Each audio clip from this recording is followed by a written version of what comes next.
Hi, my name is Lauren and welcome to TV 1061. Join our network and broadcast your film live across the continent. Come to our studio and film and stream your TV show, sitcom, and showcase and broadcast it worldwide. Combine multimedia with your live stream. Independent filmmakers show your movie and afterwards interview your cast live. Sponsors, advertisers, I'm talking to you. This is your chance for global exposure. These are exciting times that we're in. Traditional TV is but a thing of the past. TV 1061 is on the Roku platform. Roku is an industry leader in internet TV. It has a viewership of 53 million and counting. It is the most popular and fastest growing internet TV platform. If you are interested in developing and showcasing your movie or show, or interested in coming in as a sponsor or advertiser, please send us your contact information with a brief description of your interest to 1061tv@gmail.com. Thank you. Hi.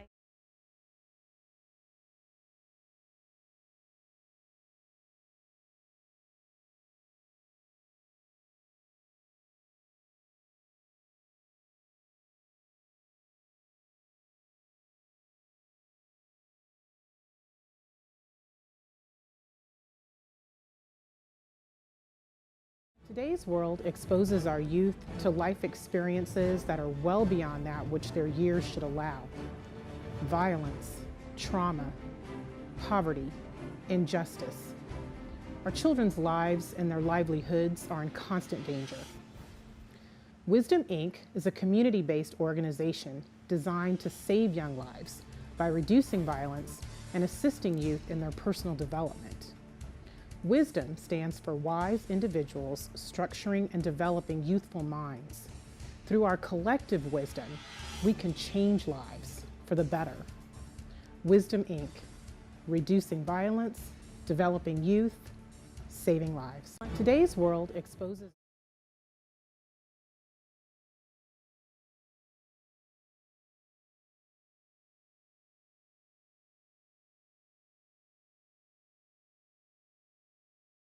Welcome to Short Film Universe, the show that celebrates the art of short filmmaking.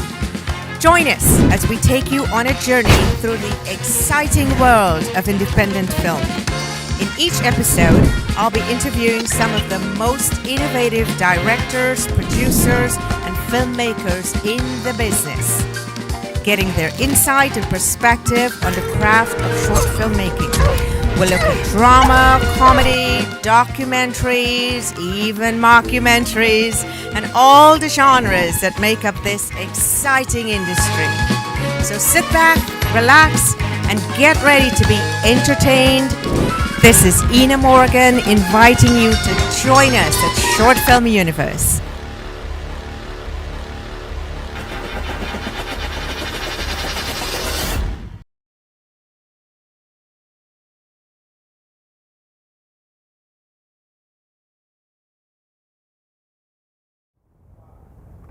Good afternoon. Welcome again to another segment of Short Film Universe. We're coming to you live from Atlanta, 1061 TV studios. And today we have a fantastic segment lined up for you. We're going to dive into, we know you love action films. We're going to dive right into some action films, looking at special effects, CGI, and all the things. Last week we had a wonderful segment on action performance, stunts, and today we're following that up, looking at it from a different angle. The animation angle and special effects and CGI and how that plays into films. And as usual, what we're doing here at Short Film Universe, we are blending together filmmakers from all over the globe. We are looking to promote cross-cultural collaboration and instruction and ideas, the exchange of instruction and ideas. So we're going to dig into that today, and coming to you live from Los Angeles is a filmmaker who's spent more than 10 years in the business. He has a couple films that has won awards, and one of his special areas is special effects, VFX. We're going to look into that. We're going to talk to him. And then later in the show, we have a student who is now getting into filmmaking. His passion is for animation. So we're looking at it from various angles today. So I will take you right now to Grady Fiorio, coming to you live from Los Angeles. Grady? Hey, how's it going? Fantastic. How are you doing? I'm doing great. I know we're on a different time zone, and I really appreciate you jumping in and joining us here in the studio today. So tell us a little bit about your experience in the films that you work in and in the film industry. Yeah, so like you said, I've been in the industry for about 10 years, writing and directing. I kind of got a little bit more of my start in post-production, but from there expanded writing and directing, and then doing a little bit of acting, and kind of just getting into every piece of production, producing and whatnot. But I also started doing a lot of special effects. I had a really great teacher who trained me a lot of the basics of programs like After Effects, and then from there I just self-taught just a ton of stuff, and played around with a bunch of different software, and here I am today. Okay, fantastic. You know, I looked at your reel and I wanted to show that today because that was something where I could see a lot of the work that you do. So I'm going to play that clip so the audience can be on the same page of what I'm looking at. So I want them to see some of the work that you've did using those special effects. Sounds great.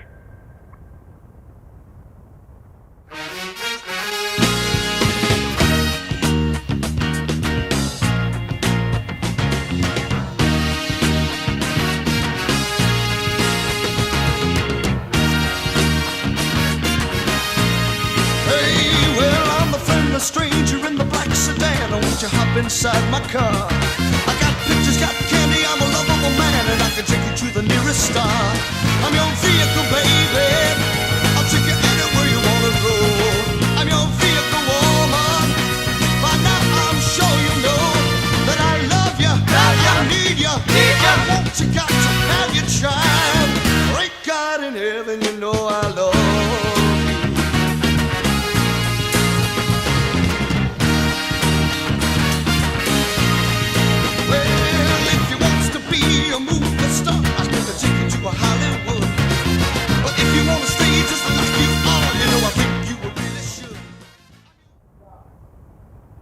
Okay, so you've seen the work, Grady Fiorio, coming to you live from Los Angeles. And Grady, I love the special effects you used in there. Could you explain to us what exactly you're doing? Yeah, so there's a lot of different things in there that I've put in, and there's a couple of projects that aren't in that reel that I want to add to a new one that's maybe focused a little bit more on special effects. But a lot of it is very compositing heavy, which is taking essentially two clips and combining them, stacking one on top of the other, and doing a lot of what in the business we call rotoscoping, which is cutting something out frame by frame and then moving and animating it along certain lines.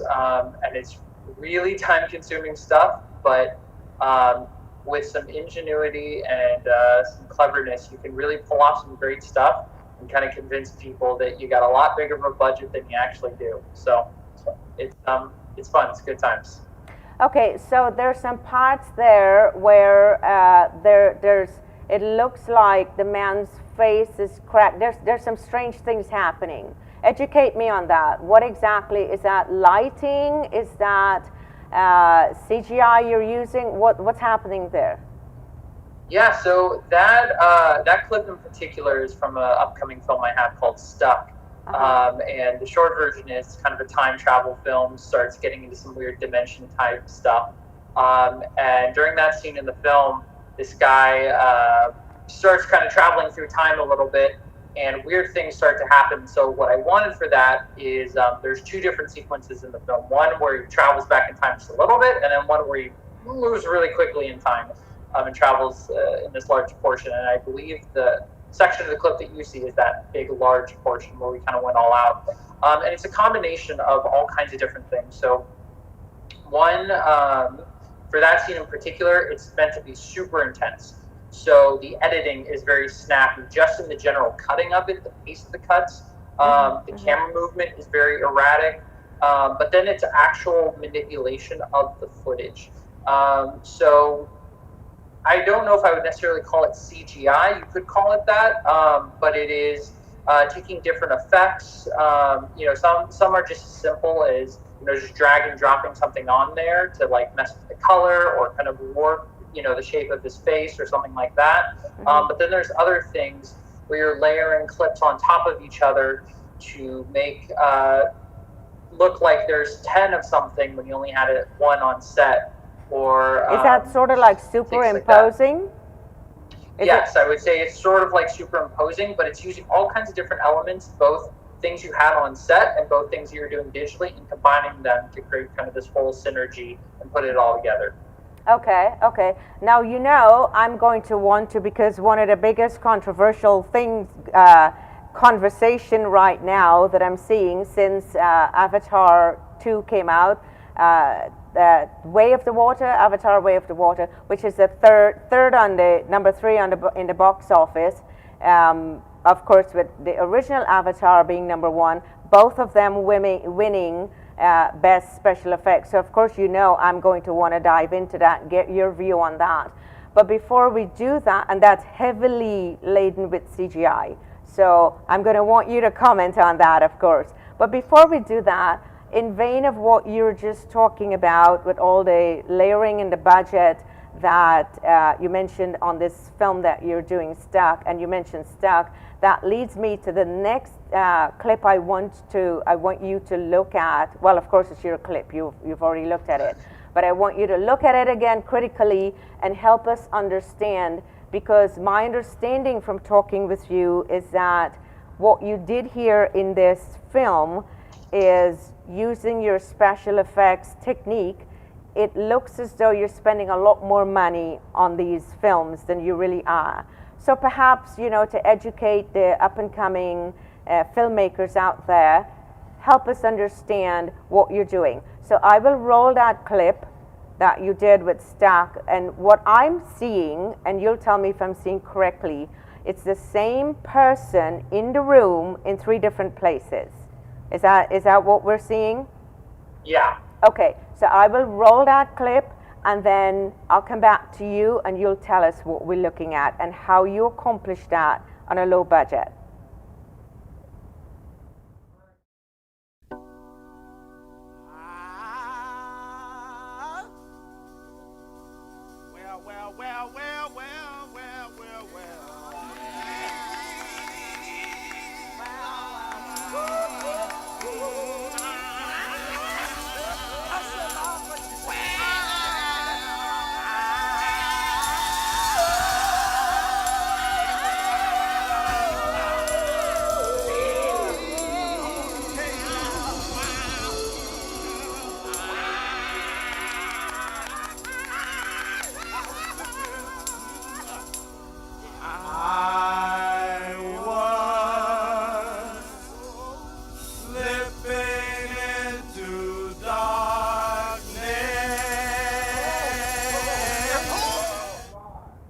Okay, I hope you enjoyed that as much as I did, because I wish I could be in different places at the same time. So Grady will have to educate us on how he accomplishes that. Yeah, so what makes Stuck really interesting, at least I think so as the director, is that was a film designed around its limitations. It's a little bit of a long story, but the short version is that I was working part of this project. It was a collection of short films all taking place inside one hotel room. And I needed a way to kind of control all these different factors and keep things locked inside of this hotel room. And so with Stuck, there's a scene that I wanted to do. It's sort of a Groundhog's Day type story with this guy's living the same day over and over and over again. But I had to communicate this within like 15 minutes. I didn't have a super long runtime. And so what I did is I wanted to communicate this guy is living the same day over and over, and he's just going through all this monotony. And so to kind of represent that, we see all these different kind of manifestations of himself around the room. And so normally if you were to do a shot like that, what you would do is you would put a camera on a dolly track, a motorized dolly track, or on a motorized kind of crane arm, and you would dolly in, dolly out, dolly in, and you would do a take with your main actor in one part of the room, and then another, and then another. And because your dolly is motorized, it can repeat the exact same actions. And what you do then is in post-production, you take all these clips, you stack them on top of each other, and then almost like cutting paper, you would cut around the different parts that you want to add into the scene, and you just stick them all on top of each other. Which in theory is simple. The thing is we didn't have a motorized dolly rig, which you need because if you're layering these two different shots and one is moving at one speed and one is moving at another, you're going to see that cut in that scene inside of the clip and the footage. So what I did to kind of mitigate that is I had a discussion with my DP on the project, and we kind of came up with this ingenious solution where we put the camera on a dolly track, and then he had a bungee cord. And what he did was he hooked the bungee cord onto the dolly track, and he said, all right, what I'm going to do is use this bungee cord to pull the dolly as slow as possible. Just get it into the smoothest, slowest possible thing. And then from there, what I did is I found the tracks that matched up the closest in speed. They weren't exact, but they were close. And then from what I did from there is I stacked all the clips on top of each other, made my cut. But then to make sure each clip matched the exact speed of the others, I did this thing called speed ramping, which the short version is it's just adjusting the speed of the clip. So I have all these clips stacked on top of each other, moving at different speeds. I need them to move at the exact speed, so I just slow them up and down in kind of a wavelength, so they're all moving at the same pace. And that way we didn't have to spend, thousands, if not hundreds of thousands of dollars on a really complicated computerized rig. And then when people see that, they're like, oh man, that's super cool. How did you do that? And it's kind of a simple trick, but it gets you so much more. So. Thank you. And again, here at Short Film Universe, we're all about educating you as to how films are made and sharing ideas from filmmakers, innovative filmmakers all around the world. So there you just heard from Grady Fiorio from Los Angeles, how he did something that to me, and of course I'm not a filmmaker, I've made some films, but I wouldn't call myself a great fancy filmmaker. So this is all amazing work to me. And I know that you're looking at that and you're probably wondering, how did he accomplish that? So now you know. I'm so glad we were able to bring that instructional video to you, all wrapped up in this segment. So Grady, now of course after looking at that and seeing your ingenuity about it, I want to dive into Avatar, because of course that tops the list of one of the being the best in visual effects, CGI, and that sort of thing. In fact, there's a controversy that there's some who are saying it should actually be in the category of animation. So I'm going to ask you first, let's put that controversy to rest. Your view on that, your take, if you think it should have been or shouldn't have been, and then if you can break down for us a little bit some of the things you see there that you could elucidate that the average person can perhaps. I know it's also in the list of being one of the most expensive films to make. So on top of winning all these awards, which no surprise there, and being number 3 in the box office since its release in 2022, and Avatar itself being number 1 since its release in 2009, so that's a long time to hold a record. On top of being all that, it's just a phenomenal film, and so I would like your take let's look at it, and you tell us what we're looking at. Are you there, Grady? Oh, yeah. Yes. Yeah. Sorry about that. So the question is, do you think this should be in the category of animation? And then tell us a bit of what you see coming from your lens as a filmmaker who's been doing this a long time and whose specialty is special effects. Tell us what you're seeing from your side of it. Yeah, I think it's an interesting, sort of a multi-layered question. To answer the first part, could it be considered an animated film? I think 100% yeah. I think there's no reason why it couldn't. So you're in that camp, okay. The film itself, for those who have seen it, would know, it is, the vast majority of it is animation. It's shot inside of volume. The characters are CGI. There's a few live action characters, but I would say 96% of that movie, 95, 96, really high percent of that movie is animation and CGI.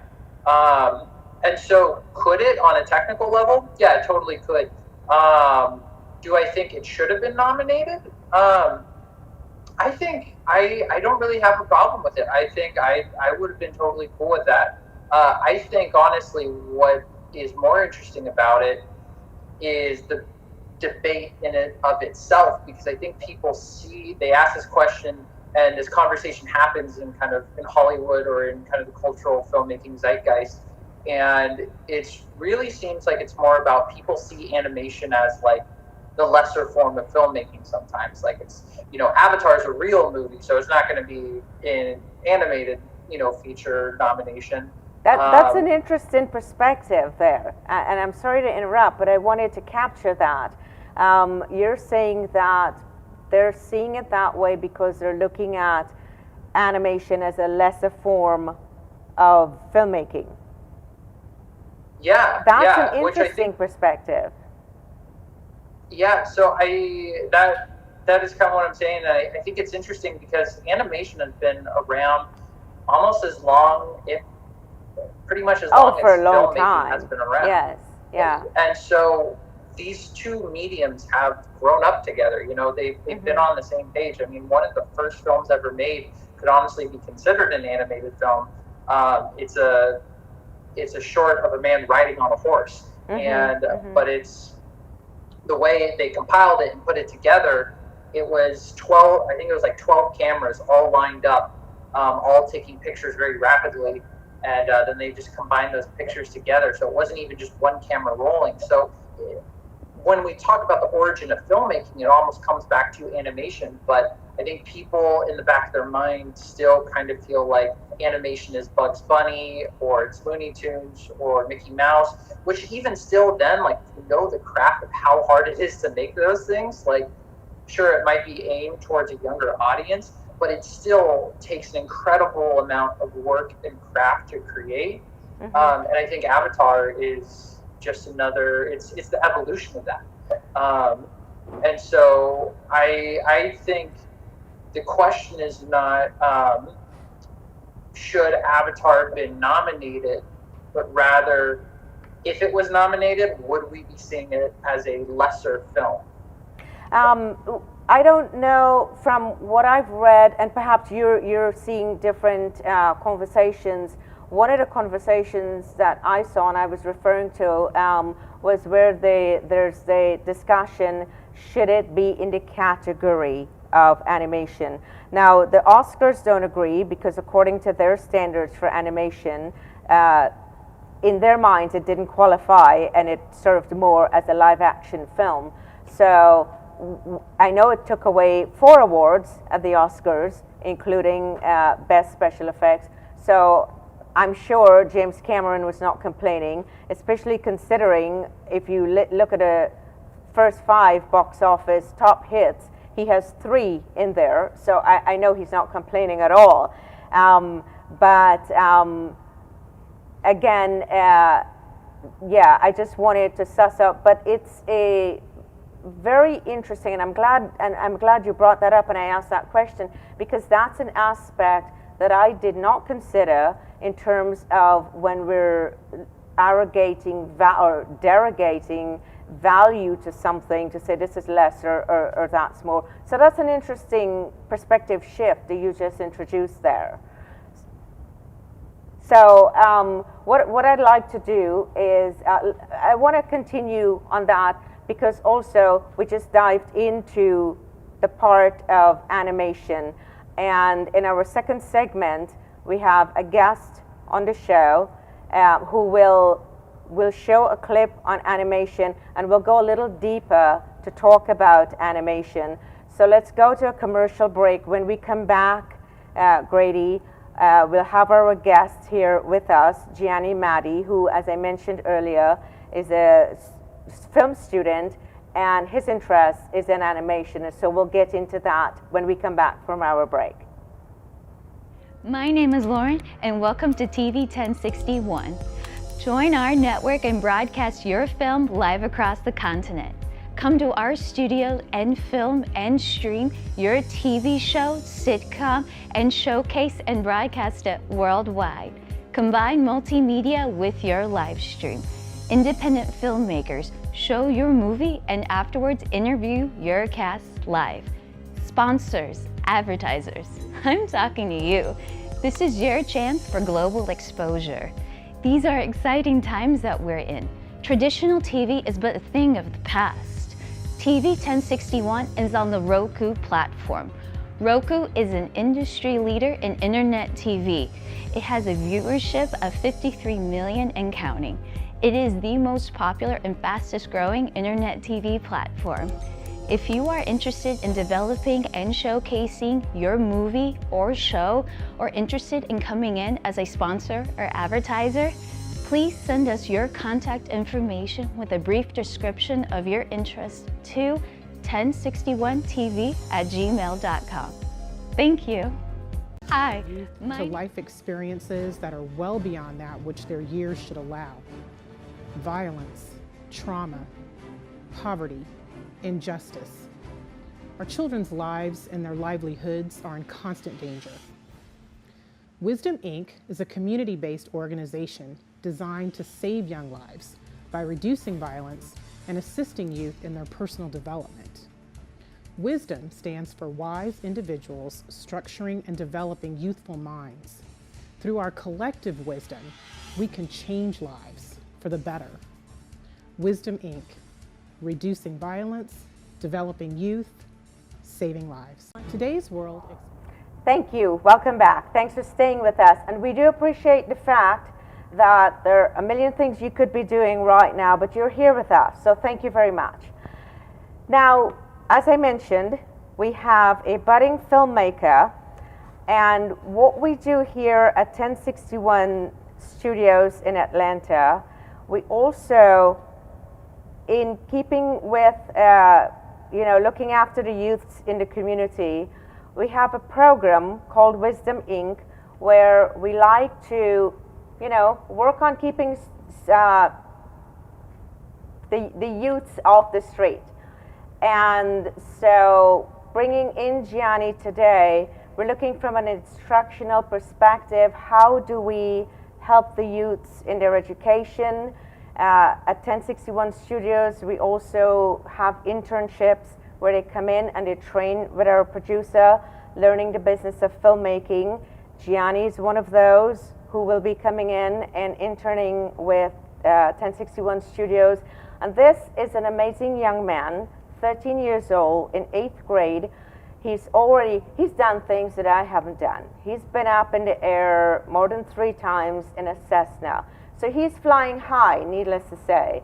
And I have no doubts that this young man is going places. So starting out in aerospace at his school, he fell in love with it, but realized that he had a passion for filmmaking. So he's now in the filmmaking program in Conyers Middle School right here in Atlanta. And we brought him in today to give his view on animation, animated films. And as you heard Grady mention earlier, the view in the film industry is that animated films are perhaps the lesser type films. So Gianni is here with us today, and he will give you his view on animated films. Good afternoon. Thank you for that wonderful introduction. I'm ecstatic to be here. Yeah. So Gianni, give us a little bit of what that was like going up there in a Cessna. You were up there 3 times, flying high. Tell us a little bit about that. Yeah, it was a lovely experience. Being up in there, looking down on everything. I did get to get some turns in. I got to land. The first time I was a little nervous, a little scared. My legs were jelly, sweaty hands. Second time I felt a little more comfortable, and the third time I felt like I was just in my zone. I felt like I was supposed to be up there. Okay, so do I hear you say now you have 2 things that you're supposed to be doing, filmmaking and flying in the skies, flying over friendly skies? I don't know, maybe, but I'm sticking to filmmaking for now. Okay, because no one is saying you have to choose one. That's Right. not what I'm saying at all. Because I've done so many things and have parallel careers, so just know that. And any youth out there, this whole narrative about having to choose one thing, I don't believe that. Totally overused. So you can very well have aerospace, was it aerospace that you Aerospace. were doing? Yes, you could get out there and do aviation and fly around, and you can do filmmaking. You can do both. Right. So you love animated films. Yes, I do. Why is that? I started liking them, or I started watching them just as a side hobby, I guess, to waste time. But I started to fall in love with them. Like, I love the emotion behind them, the life lessons, and I just really enjoy watching them. Okay, so it's interesting. You heard Grady mention earlier that what he was saying is that the view out there is that they're lesser than the live action films. What are your thoughts on that? I do agree in a sense that they are lesser, because most people have grew up watching live action films, so it's kind of like maybe weird to make that change to a animated environment, and to see stuff that might be wacky or like Looney Tunes, something like that, or more realistic stuff with live action films. I do agree to a certain extent that animation or animated films are lesser in a sense to live action films, but I enjoy watching animated films more than I do. Okay, and you haven't gotten much into the making of them as yet, is that correct? Correct. Yeah. Okay. Excuse me. Excuse me. So Grady, your thoughts on that, because as a filmmaker and as specializing in special effects, what I heard you say earlier is that they are very high on the budget for making. Did I hear that correctly? Yes, yeah, they're definitely very expensive to make. And the difficulty level, is it more difficult than live action films? I would say in general principle, it's kind of hard to say, but I would say in general principle, it's harder to make an animated film, because if you think about it in the most kind of basic way, it'd be pretty easy for any person to grab a camera and make a short film. Wouldn't necessarily be good, but that bar is low. To make an animated film, there's a lot more you have to do to get to that point. Okay. So what we'll do, I'd like to show a clip now, and then we'll get both of you weighing in on the perspective. Now, before we do that, here's my perspective. I always thought of, when I think animated films, I always think in terms of action, a lot more action.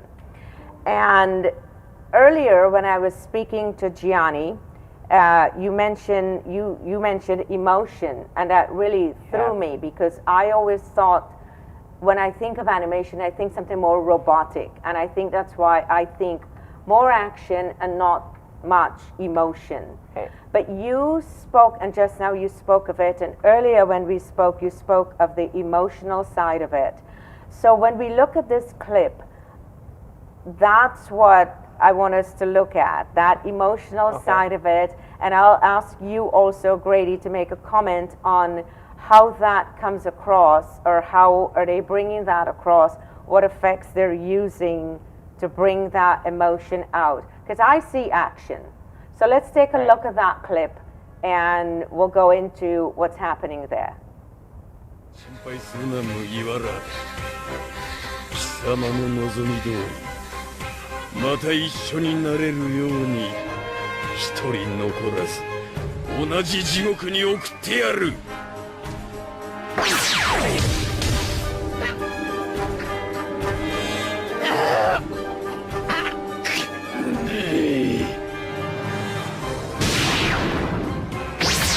まだら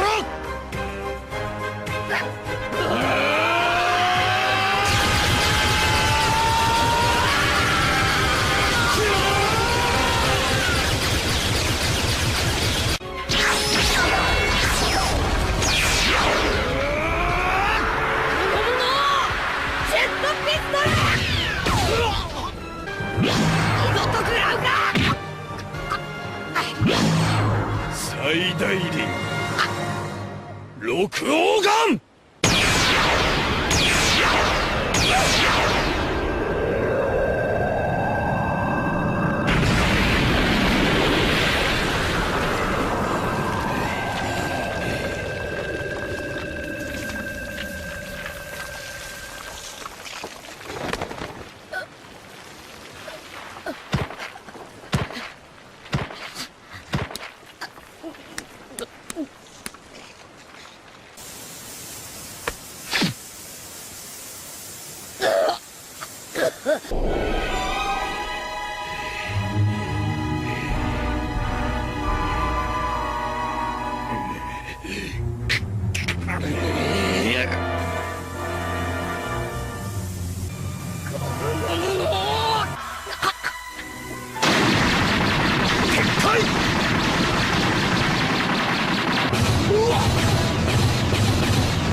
Okay, so you've seen it. We've all given our views on this whole thing about animation vis-a-vis live action.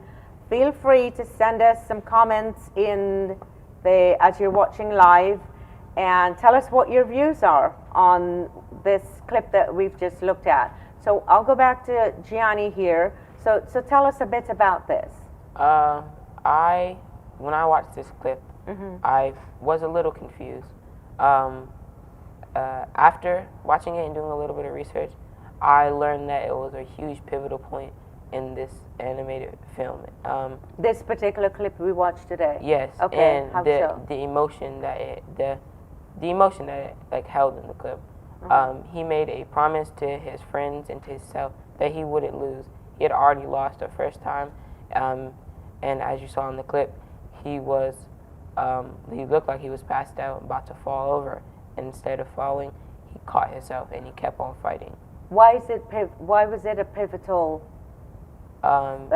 Because it was a lesson that you can really do anything you put your mind to. Oh, you're talking the storyline. Yes. I'm sorry, I thought you were talking about the film itself in the making of the animation. So you mentioned about the emotions, and again, before we went to view the clip, I was seeing it more from a very animated action perspective, and you introduced the notion that there's a lot of emotion. So how is that coming out visually? Sorry, not visually, technically. What are the techniques and tell me how that's coming out when we look at the Well, in the clip you can see as he's fighting, his movement starts getting way more sloppier, like he's fatigued, or you can see him screaming as he's throwing his punches, or in trying to block the enemy. So you're saying what they're doing with the face? Yes, and So- his body. Oh, so Grady, what are they using to do that? So I think you bring a good point. It's a lot of it is in the face. Okay. It's using a lot of action to heighten the emotion. I see. Very interesting. I'm glad you said that, because in acting, a lot of the action happens in our eyes. And you're saying that with animation, it happens in the body and the face? Right, yes. Wow, see, this Yes. is all instructional. We're all learning today. So tell me some more, Gianni. About the clip? You can see when the camera angle pins on him as he is falling or walking away, he's not, it doesn't look like he's conscious. It looks like he's like wobbling, about to fall. You can see his eyes have no pupils, and it's like he's gone. Like it's like there's nothing in his body. It's just it's like his soul left his body. So this is all part of the animation of how they're bringing that Right. emotion Right. to view. And then you see how he pulls it all in and keeps on fighting and defeats him Okay. to bring the emotion of a pleasure or victory. Okay. Grady, what's your view? I think kind of like how I mentioned before, it's just using a lot of that action to heighten the emotion. A lot of it's in the face, the body movement. A lot of animation is just exaggerating everything to give that really intense emotion to it. So it's the intensity of the emotion, and that's brought to life through what specific? Is it visual effects? Is it the VFX? Is it CGI? What is it that brings that out in an animated film as opposed to a live action film? I would just say it's the work of, in this case, it looks like it's hand drawn, but the animator. I think one really great point of reference for people who maybe might not see it in a clip like this, if you go back again to the roots, like Bugs Bunny. What happens when Bugs Bunny gets scared or shocked? He jumps up in the air and his hands and feet wiggle around and his eyes shoot out of his skull and his ears, buzz up. And so it's a lot of just heightening all these things and exaggerating just all of these emotions through action to then make the emotion clear and heighten it and make it, very animated, very over the top, and kind of really just hits what that animator or storyteller is trying to drive home. Right, I see. Gianni, now you've made a few films with some of your pals at school, so you've already done a couple shorts, yes? Yes. So, and your passion is animation, animated films. Yes. So tell us which aspect of it that you're going to get into because you begin in September, you begin in your next quarter, you're getting more into animation. Is this something that you're going to be doing? Are you? Yes, I definitely want to focus more on the animation part.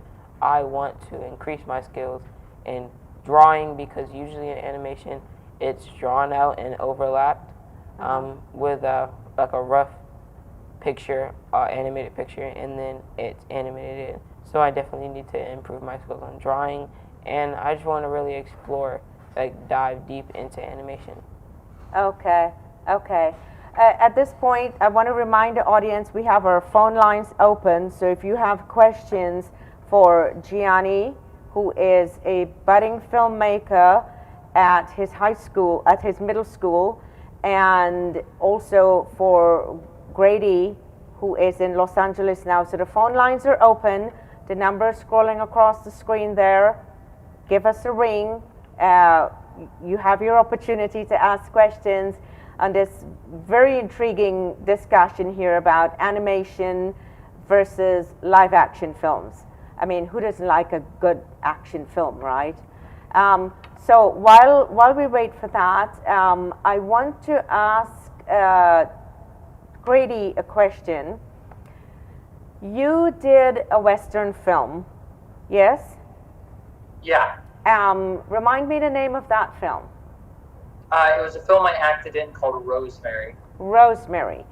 And I remembered, because you've done stunt performance also, and one of the things we look at when we think of action film, we think risk, because as you know, stunt performers, it's the only job in the world where there's 100% risk. So when we do stunt performance, there's risk all the time. You were doing a particular scene that was very risky. You're hanging off the side of a truck, and I'm curious to ask you, in terms of animation and all these special effects that we're talking about, if you were the director on that film, would you have done it differently? Would you have integrated more animation or motion capture or CGI to make things appear to the audience differently or more enhanced? Or tell us how you would have done that.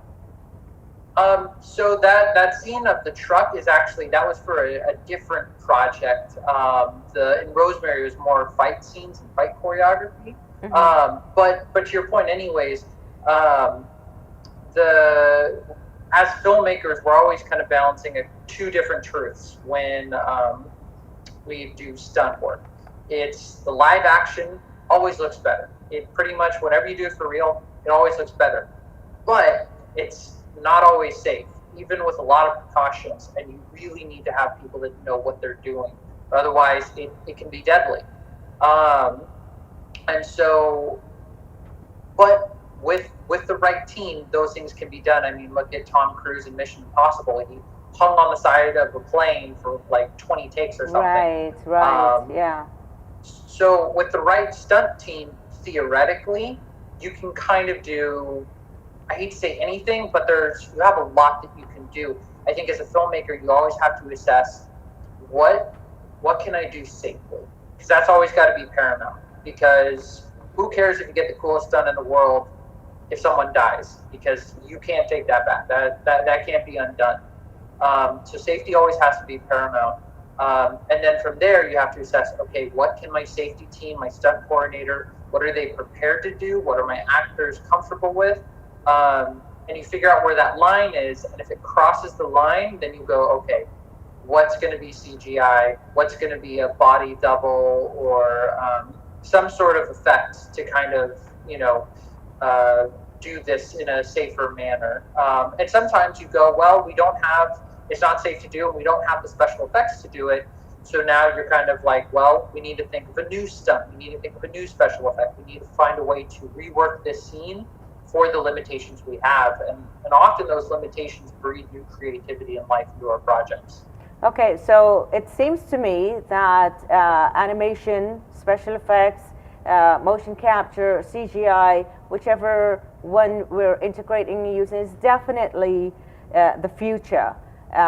Do you agree, Gianni?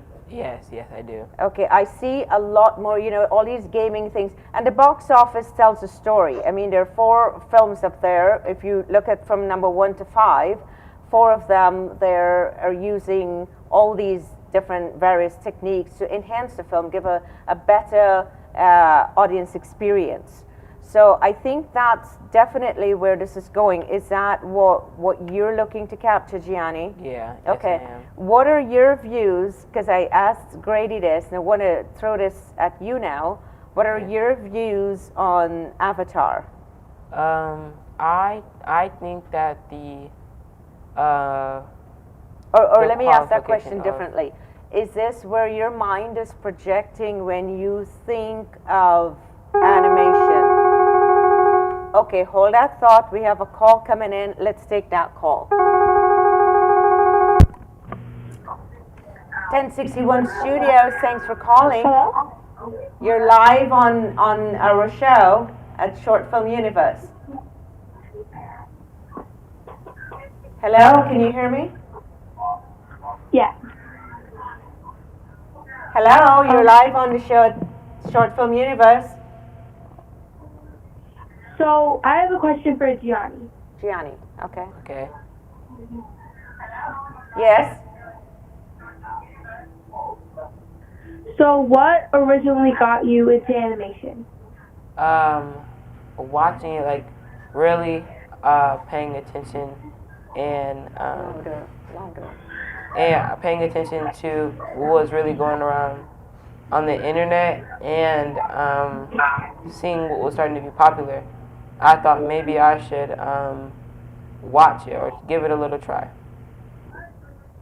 Okay. So what I hear you say is that it's always up there, Right. and that's something that captured your attention. Yeah. So I think that's right in line with what I'm saying. This is becoming the future. Yeah. Did that answer your question? And I'm sorry, what's your name? Anaya. Say that again. Hello? Hello? Wasn't, Hanaya? Yes. Oh, okay. Did that? We have another call coming in. So did that answer your question, Hanaya? Yes, thank you. Okay, thank you so much. Thanks for calling.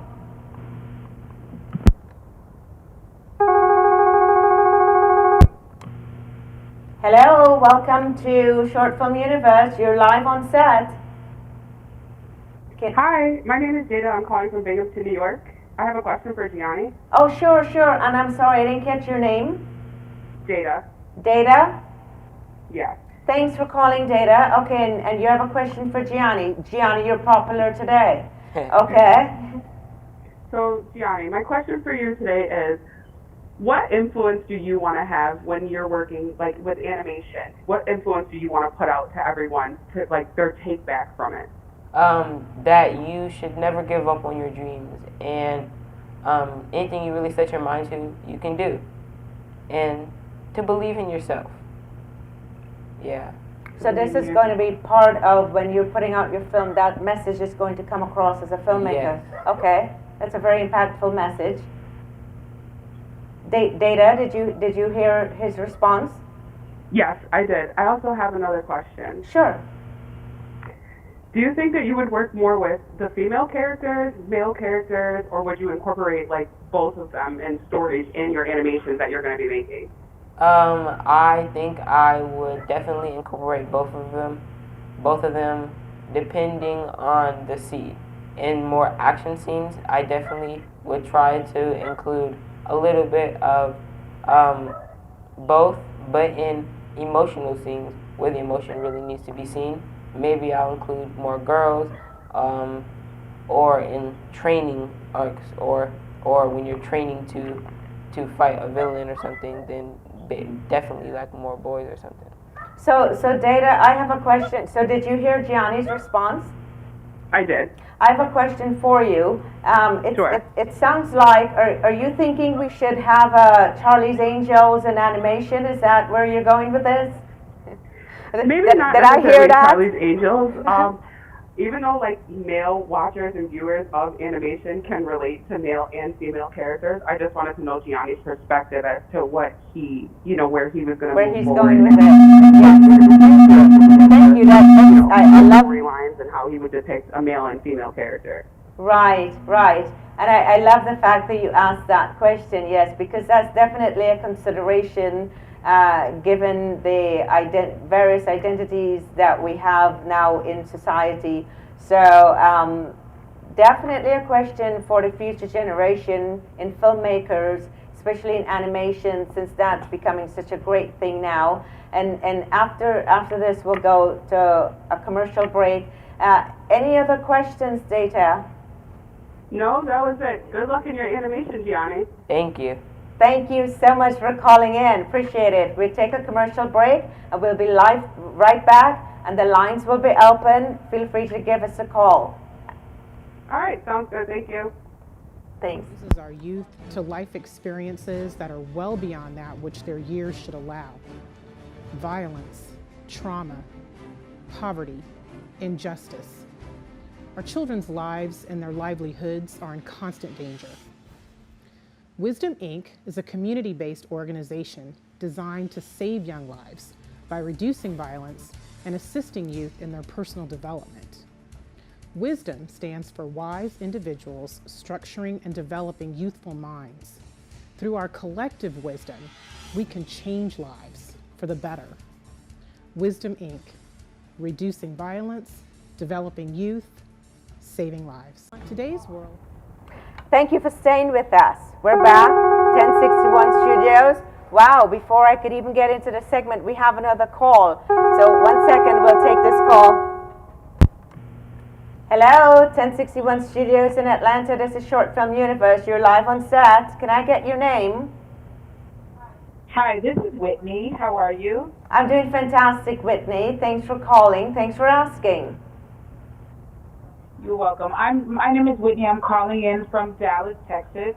And I just wanted to ask Grady a question, if that was okay. Okay, Grady, can you hear Whitney? Yeah. Okay, go ahead, Whitney. He can hear you.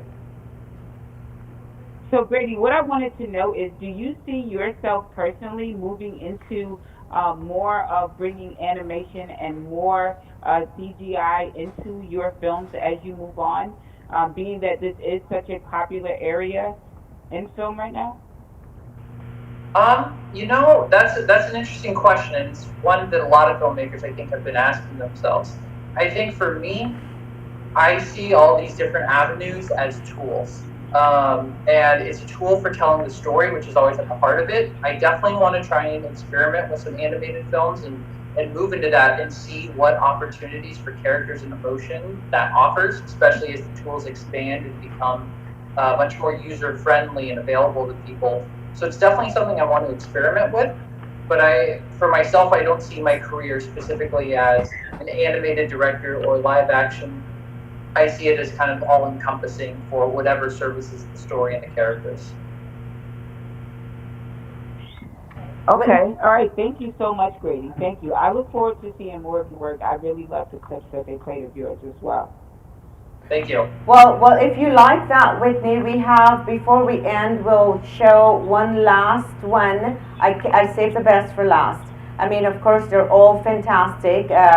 Grady is an award-winning filmmaker, although we didn't have time to show all his clips from his films today, but I wanted to select the ones that we're discussing under the topic of animation and that sort of thing. But there's a last clip, Whitney, so stay tuned before we end, which we will be ending in about 8 minutes. But before we end, we will show my favorite, which I think you like also.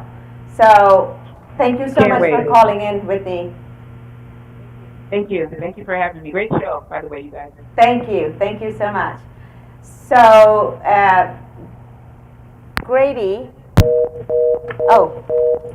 reckon I have to do that. So, Grady, I want to come back to your filmmaking expertise. There's a last clip I want to show that it's a pizza delivery. I love the humor in this, and I want the audience to see that portion of Grady coming out. I find it fascinating. Before we go to that clip, I want to say again, at 1061 Studios, the WISDOM program, which is the sponsor of bringing Gianni on the set today, the WISDOM program, again, is focused on giving youths a direction, and they've done wonderful things in the community. And our producer, Felix Washington, is always happy to coach. He's done this in the past. He's always happy to build future filmmakers and producers. So at 1061 Studios, feel free to send us an email, 1061tv@gmail.com. If you're interested in doing an internship in production filmmaking, and if you're looking to get on the show, it's 1061tvcasting@gmail.com. Send us a clip, send us your bio. We'd love to have you on the set. This is a production that brings together filmmakers globally. This is the only show that's bringing filmmakers together globally, and we focus on also on cross-cultural exchange of ideas and instruction.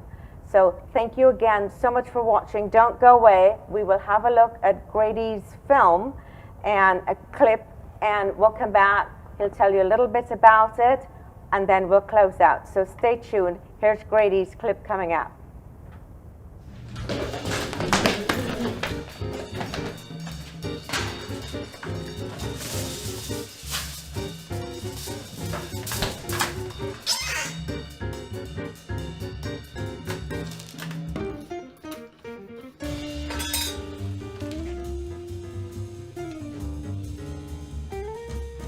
So it says 400 for 20 minutes. Fuck that. 500 for 5 minutes.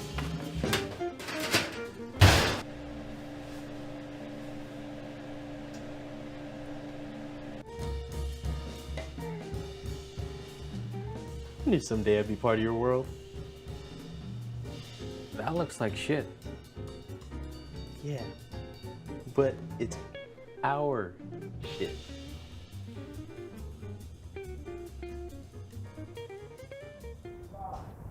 Thank you for staying tuned with us. Again, we're here Mondays at noon, every Monday at noon. We're streaming live on Roku, YouTube, and Facebook.